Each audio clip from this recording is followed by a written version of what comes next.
So, you might be wondering, what really is a loot box, and more importantly, how do they work?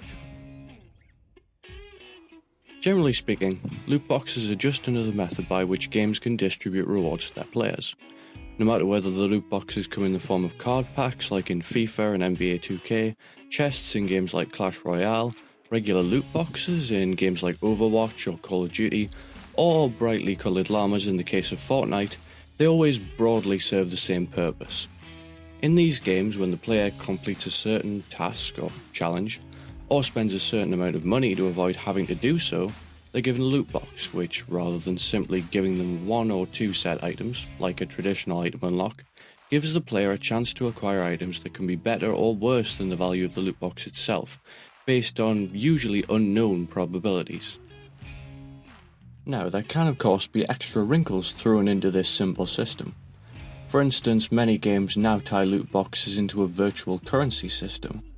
Under this system, the reward for completing a challenge comes in the form of in-game currency, like NBA 2K's VC or Fortnite's V-Bucks, which can also be bought using real money. This virtual currency is then either spent to buy the loot boxes themselves, or keys to be able to open certain loot boxes. The major criticism of this method is that by further distancing the purchase of the actual loot box from any spending of real money, it becomes more difficult for players to gauge whether they're actually getting value for the real money they spend. Now, according to Abhay Ramakrishnan, here's an example of how a simple loot box works.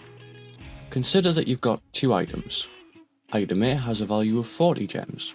Item B has a value of 20 gems. Each loot box you buy has a 50% chance of dropping one of these two items. This loot box we're talking about costs 30 gems to open. Since it's completely random which side of the coin flip you'll land on, you might lose 10 gems on the value of the original loot box by getting item B, or gain 10 gems by getting item A.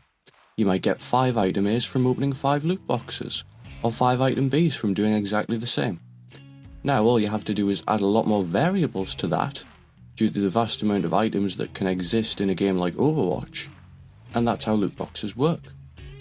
Abhay argues that the chance of getting something unexpected is what makes loot boxes interesting.